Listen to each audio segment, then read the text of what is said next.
এখন কিন্তু দুইটাই অটো চলতেছে, দুইটাই মোটর আমার অটো চলতেছে।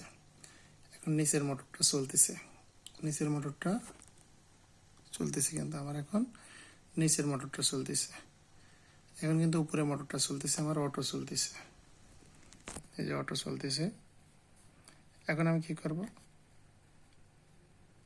অফ করে দিলাম, এই যে অফ করে দিলাম, এই যে ম্যানুয়াল দিলাম, এই যে আবার অফ করে দিলাম, এই যে অটো দিলাম। এখন এইটা আমি,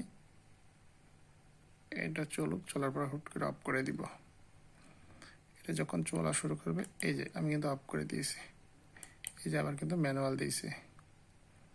তাহলে কি হলো, এখন আমার কিন্তু ঠিক আছে। এখন কিন্তু আমার ম্যানুয়াল চলতেছে একটা মোটর, এই যে একটা মোটর আমি অফ করে দিয়েছি, আবার অটো চলা শুরু করলাম।